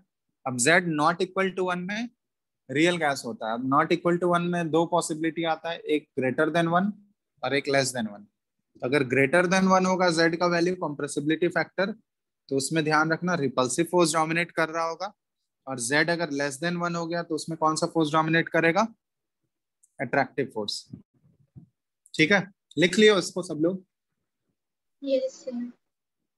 चलो ठीक है, अब हम लोग रियल गैस का इक्वेशन पे आते हैं। रियल गैस इक्वेशन, ठीक है। अब रियल गैस इक्वेशन जो है, एक्चुअली आइडियल गैस इक्वेशन को पीवी इक्वल टू एनआरटी को ये फॉलो नहीं करता। ये जो हमारा आइडियल गैस इक्वेशन है इसको फॉलो नहीं करेगा। तो फॉलो नहीं करेगा तो यहाँ पे क्या होता है ना, इसके प्रेशर और वॉल्यूम में कुछ हमको मॉडिफिकेशंस करना पड़ता है। क्या मॉडिफिकेशन करना पड़ता है? कुछ करेक्शन वाले टर्म्स करने पड़ते हैं। ठीक है, तो पहला क्या है कि प्रेशर में जो है ना, रियल गैस का प्रेशर पी रियल, इसमें हम लोग एक डेल्टा पी ऐड करते हैं। ठीक है, ये हो गया delta P pressure correction factor. ठीक है, तभी ये आइडियल के बराबर होगा। और इनटू, अब वॉल्यूम वाले टर्म में हम लोग क्या करेंगे, वॉल्यूम ऑफ कंटेनर जो है ये, इसमें हम लोग क्या कर रहे हैं ना, डेल्टा वी, कुछ वॉल्यूम वाले टर्म में हम लोग वॉल्यूम को सब्ट्रैक्ट कर रहे हैं। ये डेल्टा वी हो गया और ये इक्वल टू एनआरटी। अब ये रियल गैस का इक्वेशन है। रियल गैस अभी हम लोग ये निकालेंगे, प्रेशर करेक्शन फैक्टर और delta V volume correction factor क्या होता है। ये रियल गैस के लिए हम लोग यूज करते हैं। ठीक है, अब ये ध्यान देना, ये डेल्टा पी क्या है? ये है प्रेशर करेक्शन फैक्टर और डेल्टा वी जो है ये है वॉल्यूम करेक्शन फैक्टर।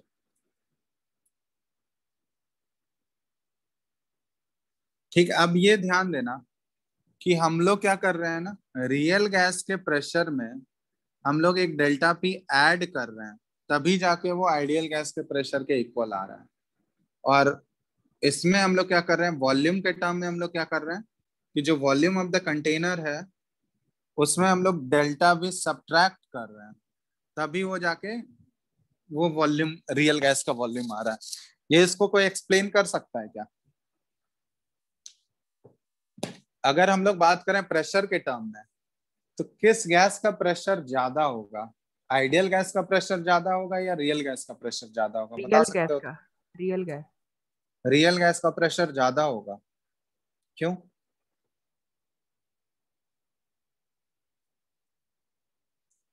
दोनों केस कंसिडर करो। ठीक है, जैसे मान लो ये आइडियल गैस है। ठीक है, लॉजिकली तुम लोग सोच के नहीं बोलते हो, कुछ भी बोल देते हो। जैसे ये आइडियल गैस है हमारा, ठीक है, ये रियल गैस है, ठीक है। रियल गैस का सिनारियो एजम्पशन के बेसिस पे बात करते हैं हम लोग, ठीक है। आइडियल गैस में हम लोग क्या एज्यूम करते हैं बताओ? कि गैस मॉलिक्यूल्स, वही जो दो एजम्पशन होता है कि गैस मॉलिक्यूल्स के बीच में आपस में कोई भी इंटरेक्शन नहीं है ना। गैस मॉलिक्यूल आपस में इंटरैक्ट नहीं कर रहे हैं, मतलब वो दो मॉलिक्यूल्स जो है एक दूसरे को अट्रैक्ट नहीं कर रहे हैं, उनके बीच में कोई फोर्स ऑफ अट्रैक्शन नहीं लग रहा है, यही हम लोग एज्यूम करते हैं। Yes, sir. बोलो। लेकिन रियल गैस में हम लोग क्या एज्यूम करते हैं कि गैस के मॉलिक्यूल्स के बीच में जो फोर्स ऑफ अट्रैक्शन होता है ना। तब यहाँ पे एक्चुअली जो गैस का प्रेशर डेवलप होता है वो ऑलरेडी हम लोग बात कर चुके हैं कि गैस का जो प्रेशर डेवलप होगा वो किसकी वजह से डेवलप होता है। गैस के मॉलिक्यूल्स जो है वो कंटेनर के वॉल से टकराते हैं तभी तो वो प्रेशर डेवलप होता है। बोलो, ये हम लोग काइनेटिक थ्योरी ऑफ गैसेस में देखे थे ना कि Yes, गैस sir. का मॉलिक्यूल्स का जो कॉलिजन होता है कंटेनर के वॉल्स से, उसी को हम लोग, वो जो फोर्स होता है जिस फोर्स से वो टकराता है और फोर्स पर यूनिट एरिया हम लोग करते हैं तो वो प्रेशर आता है, याद है? Yes. Yes, sir. तो मान लो कि आइडियल गैस के केस में ये कुछ मान लो यहाँ पे फोर्स एफ से ये कोलाइड कर रहा था, F1 फोर्स, चलो F1 ले लेते हैं, ठीक है। F1 फोर्स से ये कोलाइड कर रहे थे, ये सारे मॉलिक्यूल्स मान लेते हैं F1 फोर्स से कोलाइड कर रहा था। अब क्या ये एवरेज निकाला गया है, ठीक है। वहां पे जो n मॉलिक्यूल्स का हम लोग एवरेज निकालते थे ना, वैसे कंसिडर करो, ये F1 ही है, ठीक है। ये आइडियल गैस का केस है और ये हमारा रियल गैस का है। अब रियल गैस के केस में ये फोर्स जो है F2, जो F2 एज्यूम करते हैं, ये F1 जो होगा और F2, ये दोनों अलग अलग फोर्स है। अब रियल गैस का जो फोर्स लग रहा है F2, वो F1 से कम होगा या ज्यादा होगा, ये बताओ तो। सर ज्यादा होगा। ज्यादा होगा, क्यों? कम होगा। अब यहाँ ध्यान देना तुम लोग, जैसे मान लो ये रियल गैस का ये मॉलिक्यूल है।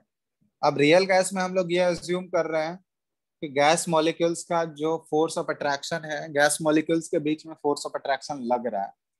तो अगर ये मॉलिक्यूल मान लो इस वॉल से कोलाइड करने जा रहा है, तो एट द सेम टाइम ये सारे मॉलिक्यूल्स जो हैं यहाँ पे इसको अट्रैक्ट भी तो करेंगे, अट्रैक्ट कर रहे होंगे, यानी अपनी तरफ खींच रहे होंगे।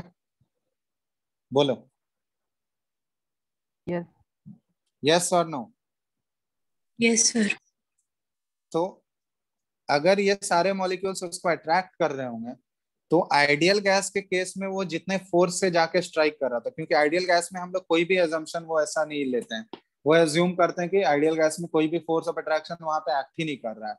तो मान लो ये F1 फोर्स से यहाँ पे स्ट्राइक कर रहा था, रियल गैस में वही फोर्स जो है ये F2 हो गया। अब ये जिस फोर्स से आइडियल गैस में ये स्ट्राइक कर रहा था, वो उतने ही फोर्स से स्ट्राइक कर पाएगा क्या? No sir. No sir. अब वो फोर्स का वैल्यू क्या हो जाएगा? कम हो जाएगा ना, ऑब्वियसली आइडियल गैस से कम होगा यस। या नहीं? साफ साफ दिख रहा है, क्योंकि रियल गैस के केस में ये सारे मॉलिक्यूल्स जो है इसको अट्रैक्ट भी कर रहा होगा, अपनी तरफ खींच रहा होगा, तो वो जितने फोर्स से जाके टकराने वाला था वॉल से, अब वो उतने फोर्स से नहीं टकरा पाएगा। अब उसका फोर्स का मैग्नीट्यूड जो हो जाएगा वो क्या हो जाएगा? वो कम हो जाएगा आइडियल गैस के कंपैरिजन में। कंपेयर कर रहे हैं हम लोग दोनों को, समझ रहे हो बात? Yes, sir. तो इसका मतलब हम लोग ये बोल सकते हैं कि F2 का जो मैग्नीट्यूड है रियल गैस के केस में, which that is less than F1। F2 वाला जो मैग्नीट्यूड है ये रियल गैस, ये आइडियल गैस के फोर्स से ये कम है। तो अगर ये फोर्स ही कम हो गया तो फोर्स पर यूनिट एरिया अगर करोगे तो प्रेशर का वैल्यू भी क्या होगा? कम ही होगा ना। यस और नो? Yes, sir. तो इसका मतलब हम लोग बोल सकते हैं कि रियल गैस के केस में जो प्रेशर है that is less than pressure of ideal gas, होगा या नहीं? ये बताओ तो, ये करेक्ट है? बोलो। Yes, sir. तो अगर हमको रियल गैस को आइडियल गैस के प्रेशर के इक्वल करना है तो उसमें क्या करना होगा? एक डेल्टा पी हमको ऐड करना होगा, एक प्रेशर करेक्शन फैक्टर जिसको बोलते हैं, वो जितना कम हुआ, वो जो डिफरेंस आया, उस डिफरेंस को हम लोग अगर रियल गैस में ऐड कर दें तो वो किसके इक्वल हो जाएगा? आइडियल गैस के प्रेशर के इक्वल होगा या नहीं? बताओ, बोलो। सर हाँ, सर लेकिन दोनों केस में आइडियल में तो बड़ा भी होगा ना वॉल्यूम, और रियल में तो छोटा होगा, तो कोलिजन तो रियल में ज्यादा होगा, तो फिर वॉल ऑफ कंटेनर पे प्रेशर भी तो ये ज्यादा देगा। कहाँ वॉल्यूम बड़ा और वॉल्यूम छोटा? दोनों का वॉल्यूम सेम है ना, कंटेनर सेम लिए हम लोग। कंटेनर जो है वो सेम लिए है ना हम लोग, सेम कंटेनर पे हम लोग स्टडी कर रहे हैं। वी वॉल्यूम है उसी कंटेनर में, हम लोग दोनों कंटेनर का वॉल्यूम वी ही है।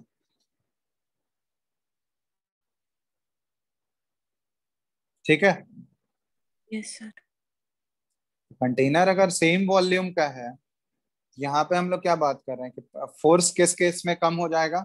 रियल गैस के केस में फोर्स जो है वो जितना आइडियल के केस में होना चाहिए उससे अब वो डिक्रीज कर गया। तो अगर फोर्स भी कम हो गया तो फोर्स पर यूनिट एरिया अगर करोगे तो प्रेशर का वैल्यू भी तो कम ही होगा।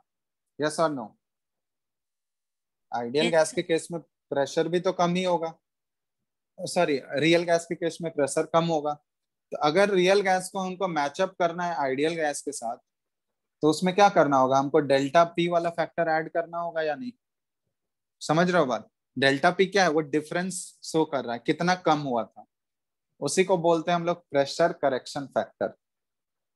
बात समझ में आया? ये ये ये जो हम लोग इक्वेशन लिखे हैं ये क्लियर है या नहीं?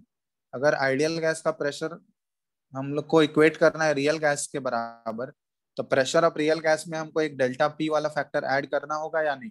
बताओ। Yes sir. तो यही चीज हम लोग यहाँ पे लिखे हैं कि ये जो प्रेशर आइडियल गैस का है, पी आइडियल और वी आइडियल है, तो प्रेशर के केस में हम रियल गैस के प्रेशर में क्या कर रहे हैं? एक डेल्टा पी हम लोग ऐड कर रहे हैं, डेल्टा पी वाला फैक्टर ऐड कर रहे हैं, तभी जाके वो किसके इक्वल हो रहा है? आइडियल गैस के प्रेशर के इक्वल हो रहा है। और इसी डेल्टा पी को क्या बोला जाता है? Pressure correction factor. बात समझ में आया? यस और नो? Yes, sir. और ये जो तुम लोग को वॉल्यूम बताए थे, पीवी इक्वल टू एनआरटी में जो वॉल्यूम होता है, ये जो वी लेते हैं, एक्चुअली ये तुम लोग को बताए थे कि ये क्या होता है? फ्री वॉल्यूम हम लोग लेते हैं, free volume available for the gases, ये बताया गया था तुम लोग को जब बताए थे पीवी इक्वल टू एनआरटी में। तो वी का तुमको मतलब बताए थे, free volume available for the gases. याद है या नहीं? Yes sir. सर तो वो एक्चुअली जो वॉल्यूम लेते हैं ना, वो हम लोग फ्री वॉल्यूम लेते हैं कि गैस के लिए फ्री वॉल्यूम कितना अवेलेबल है। तो आइडियल गैस के केस में क्या था ना, जो भी कंटेनर का वॉल्यूम है वही हम लोग फ्री वॉल्यूम ले लेते थे, क्योंकि आइडियल गैस के केस में वो हम लोग एज्यूम करते थे कि volume occupied by gas molecules जो है वो नेग्लिजिबल है, इसलिए जो कंटेनर का वॉल्यूम है वही हमारा फ्री वॉल्यूम हो गया। तो वहां पे हम लोग वी ही लिख देते थे, कंटेनर का वॉल्यूम जो था वही हमारा आइडियल गैस का वॉल्यूम हो गया, फ्री वॉल्यूम हो गया। लेकिन रियल गैस के केस में हम लोग फ्री वॉल्यूम वी के बराबर लिख सकते हैं क्या? तो सर बोलो। उससे कम वॉल्यूम होगा। वॉल्यूम कम हो जाएगा। क्यों कम होगा? क्योंकि रियल गैस के केस में ये हम लोग एज्यूम करते हैं कि जो volume occupied by gas molecules है वो नेग्लिजिबल हमारा नहीं है। तो volume occupied by gas molecules अगर नेग्लिजिबल नहीं है, तो अगर हमको फ्री वॉल्यूम निकालना है कि कितना फ्री वॉल्यूम अवेलेबल होगा गैस को मूव करने के लिए, वो वॉल्यूम कैसे निकलेगा? कंटेनर के वॉल्यूम में हम लोग क्या करेंगे? Volume occupied by gas molecules को सब्ट्रैक्ट करेंगे। यस और no? Yes yes sir. Sir. और उसी को जो हम लोग volume occupied by gas molecules जो है ना, उसको हम लोग डेल्टा वी से डिनोट कर रहे हैं। ये समझ में आ रहा है? Delta we. और यही चीज है वॉल्यूम करेक्शन फैक्टर। तो हम लोग आइडियल गैस इक्वेशन में उसको अगर हम लोग रियल गैस के फॉर्म में ट्रांसफॉर्म करना है, तो प्रेशर वाले टर्म में भी हमको एक करेक्शन फैक्टर ऐड करना पड़ता है, और वॉल्यूम वाले टर्म में हमको एक करेक्शन फैक्टर क्या करना पड़ता है? वो सब्ट्रैक्ट करना पड़ता है। तो V में हम लोग डेल्टा V को सब्ट्रैक्ट करेंगे, और रियल गैस की प्रेशर में हम लोग एक डेल्टा P के फैक्टर को ऐड करेंगे, तभी जाके वो किसके बराबर होगा? आइडियल गैस के प्रेशर के इक्वल होगा। ये बात समझ में आई? ये दो मॉडिफिकेशन हमको करना पड़ेगा रियल गैस के केस में। ये क्लियर है तुम लोगों को? कौन कौन सा दो मॉडिफिकेशन होता है? पहला प्रेशर करेक्शन फैक्टर और दूसरा वॉल्यूम करेक्शन फैक्टर। समझ में आया? Yes, sir. डेल्टा पी और डेल्टा वी ये क्यों आ रहा है, ये रीजन क्लियर होना चाहिए, एक बार अच्छे से देख लो।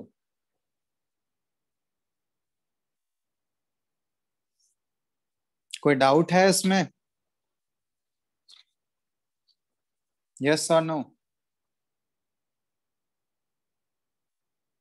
बताओ बताओ। सर हाँ बोलो। सर ये जो आया कि P ideal is equal to P real plus delta P, वो सर तभी ना जब दोनों का वॉल्यूम जो है वो सेम होगा। हाँ, अरे हम लोग आइडियल बिहेवियर और रियल बिहेवियर सेम कंडीशन पे कंपेयर कर रहे हैं ना, वॉल्यूम सेम कंटेनर में हम लोग देखना चाह रहे हैं कि आइडियल और रियल सेम कंटेनर में हम लोग ऑब्जर्व कर रहे हैं ना कि आइडियल और रियल बिहेवियर कैसा होगा, मतलब आइडियल गैस का इक्वेशन कैसा होगा, और सेम ही कंटेनर में सर अगर उस गैस को रखें तो उसका आइडियल रियल बिहेवियर कैसा होगा। ठीक है, तो सेम वॉल्यूम वाले कंटेनर में ही हम लोग तो वो ऑब्जर्व करेंगे ना। बोलो और। सर एक ही वॉल्यूम के कंटेनर में एक ही गैस आपका आइडियल नेचर और रियल नेचर एक साथ कैसे शो कर सकता है? आइडियल नेचर और रियल नेचर साइमल्टेनियसली कैसे शो कर सकता है? देखो, आइडियल नेचर वो क्या होता है ना, वो एक्चुअल में एग्जिस्ट नहीं करता, ये थ्योरेटिकल चीज है, समझ रहे हो। आइडियल नेचर जो वो प्रैक्टिकल नहीं होता है, ये थियोरेटिकली हम लोग बात कर रहे हैं, वो एजम्पशन लेके हम लोग बात कर रहे हैं, ये थियोरेटिक हाइपोथेटिकल केस है। एक्चुअल में जो होगा वो तो रियल बिहेवियर ही हो रहा होगा, समझ रहे हो बात। तो सर ये बोल सकते हैं कि जो आप इनिशियली बता रहे थे वो था आपका इमेजिनरी आइडियल सिचुएशन, और जो भी इस लेक्चर के स्टार्टिंग में रियल गैस के बारे में बताते समय जब आइडियल गैस बताया था कि रियल गैस को किस तरह आइडियल गैस में कन्वर्ट किया जा सकता है, वो हो गया आपका real ideal situation. Ideal gas देखो, आइडियल सिनारियो जो भी होता है ना वो हाइपोथेटिकल है, वो थियोरेटिकल है सर, हम लोग उसको पढ़ने के लिए बस, वो प्रैक्टिकली वैसा कुछ सीन नहीं होता है, समझ रहे हो बात। जितना भी हम लोग शुरुआत में वो पढ़े आइडियल गैस का जो भी इक्वेशन था, जितने भी लॉस पढ़े गैस लॉ, वो सारा थियोरेटिकल है, सिर्फ हम लोग पढ़ने के लिए वो है, समझ रहे हो ना, हाइपोथेटिकल केस है। ऐसा एक्चुअल में वो थोड़ी ना होता है, गैस मॉलिक्यूल्स का एक्चुअल में फोर्स ऑफ अट्रैक्शन 0 होगा क्या, ये बताओ तो तुम लोग। नहीं होगा। नहीं होगा। तो एक्चुअल जो कंडीशन होता है वो तो रियल गैस ही एक्चुअल में एग्जिस्ट करता है, आइडियल सिनारियो जो है वो हम लोग क्या है, वो जस्ट एक हाइपोथेटिकल केस है ना हमारा, हर चीज का आइडियल सिनारियो होता है ना, उसी तरह हम लोग ये आइडियल कंडीशन ये अज्यूम किए हैं, ये जस्ट बनाया गया है थ्योरेटिकली ऐसा कि हम लोग कंपेयर कर सकें। ठीक है, बस एक कंपैरिजन के लिए ये यूज किया जा रहा है, एक्चुअल कंडीशन जो है वो तो रियल गैस ही होगा, समझ रहे हो बात। हाँ सर। ठीक है, तो ये मत समझना कि सेम कंडीशंस पे दोनों आइडियल और रियल दोनों नेचर, वैसा नहीं होता है। ठीक है, वो आइडियल कंडीशन क्या है, आइडियल बिहेवियर क्या है, वो जस्ट एक हाइपोथेटिकल केस है, थियोरेटिकली हम लोग बात कर रहे हैं, प्रैक्टिकली वैसा कोई पॉसिबिलिटी नहीं होता, क्योंकि प्रैक्टिकली हमको भी पता है कि गैस मॉलिक्यूल्स का जो फोर्स ऑफ अट्रैक्शन है वो 0 हो ही नहीं सकता है, हो सकता है क्या 0, वो कुछ ना कुछ तो फोर्स होगा ही ना, वो 0 तो होगा ही नहीं कभी नेग्लिजिबल। तो इसीलिए हम लोग कंपेयर करने के लिए ये केस आइडियल कंडीशन ये क्रिएट किया गया ताकि हम लोग उसको रियल बिहेवियर से सेपरेट कर सकें। ठीक है, यस समझ सर। में आ गया बात। चलो, यही चीज है। अब नेक्स्ट क्लास में हम लोग क्या करेंगे ना, ये आइडियल ये कंडीशन तो हम लोग रियल बिहेवियर में देख चुके हैं कि दो फैक्टर हमको अप्लाई करना पड़ता है, एक प्रेशर करेक्शन फैक्टर, एक वॉल्यूम करेक्शन फैक्टर। अब ये दोनों फैक्टर का हम लोग इक्वेशन निकालेंगे, कैसे हम लोग इसको इक्वेशन के फॉर्म में रिप्रेजेंट करते हैं। तो नेक्स्ट क्लास में हम लोग रियल गैस इक्वेशन का डेरिवेशन करने वाले हैं कि ये delta P pressure correction factor कैसे आता है और delta V volume correction factor वो कैसे डिराइव होता है। उसके बाद रियल गैस का इक्वेशन जो आता है वान डेर वाल गैस इक्वेशन, वो फिर हम लोग कैसे लिखते हैं, तो हम लोग नेक्स्ट क्लास में करेंगे। ठीक है, तो ये रियल गैस में न्यूमेरिकल नहीं है। ठीक है, जो भी न्यूमेरिकल्स इस चैप्टर में हम लोग मेनली पढ़ते हैं वो हमारा आइडियल गैस है, real gas mainly theoretical topic ही है, हम लोग जस्ट उसको आइडियल गैस से कंपेयर करके रियल गैस में क्या इक्वेशन में सिर्फ मॉडिफिकेशन आता है वो थ्योरेटिकल टॉपिक है। ठीक है, इसमें न्यूमेरिकल नहीं मिलेगा, एक दो फॉर्मूला मिलेगा, ठीक है, वो बाद में हम लोग डिस्कस करेंगे, जब हम लोग इक्वेशन पढ़ लेंगे तो वहां पे एक दो फॉर्मूला आएगा, ठीक है, बाकी मेनली जो इस चैप्टर में न्यूमेरिकल है वो सिर्फ आइडियल गैस से रिलेटेड है। आइडियल गैस हो गया, फिर वहां पे जो भी हम लोग पढ़े थे डाल्टन्स लॉ, ग्राहम्स लॉ, फिर काइनेटिक गैस इक्वेशन, उसमें न्यूमेरिकल था। उसके बाद मॉलिक्यूलर वेलोसिटीज हैं, वो सारे न्यूमेरिकल। रियल गैस के पार्ट में जो है सिर्फ थ्योरी है, थ्योरेटिकल चीजें हैं ज्यादा। ठीक है, तो नेक्स्ट क्लास में इसका हम लोग डेरिवेशन करेंगे, कैसे हम लोग इक्वेशन डिराइव करते हैं। यहां तक तुम लोग को समझ में आ गया ना? डेल्टा पी और डेल्टा वी का हम लोग नेक्स्ट क्लास में डिराइव करेंगे, क्या इक्वेशन आता है। इसका मतलब तो समझ में आ गया, डेल्टा पी और डेल्टा वी क्यों आ रहा है, ये क्लियर है ना? Yes sir. चलो ठीक है, तो आज इतना ही रहने देते हैं। ठीक है, फिर आगे हम लोग नेक्स्ट क्लास में स्टडी करेंगे आगे। ठीक है, और कुछ पूछना है? सर टेस्ट का पोर्शन क्या है? कब है टेस्ट? सर इस वीक केमिस्ट्री का टेस्ट है। कौन से दिन, संडे को है? संडे को। Yes sir. टेस्ट का वही रहेगा तुम लोगों का, दोनों चैप्टर रहेगा। एक पीरियोडिक टेबल, पीरियोडिक टेबल तो कंप्लीट है ही। गैसियस स्टेट इस वीक में और क्लास है क्या तुम लोगों का? हाँ सर, Yes, कल sir. आपका है। कल है। हाँ, तो कल तक में मोस्टली हम लोग कवर कर लेंगे। ठीक है, कल हो जाएगा ये कंप्लीट। तो दोनों चैप्टर रहेगा तुम्हारा, पीरियोडिक टेबल और ये गैसियस स्टेट। और बाकी केमिकल बॉन्डिंग का देख लेना, केमिकल बॉन्डिंग अतुल सर से पूछ लेना क्या है, कितना तक देंगे। केमिकल बॉन्डिंग कंप्लीट हो गया है क्या तुम लोगों का? नो सर, अतुल सर बोले कि लाइकली खाली निहार सर का ही टॉपिक आएगा। ठीक है, तो यही दोनों चैप्टर रहेगा तुम लोगों का, तो पीरियोडिक टेबल और गैसियस स्टेट। सर एक और बार अतुल, डिस्प्यूट थ्योरी तक आएगा सर बोले। हाँ ठीक है, एक बार तुम लोग केमिकल बॉन्डिंग का कंफर्म कर लेना, वो मेरे को आइडिया नहीं है। मेरे मेरे टॉपिक से रहेगा पीरियोडिक टेबल और गैसियस स्टेट। ठीक है,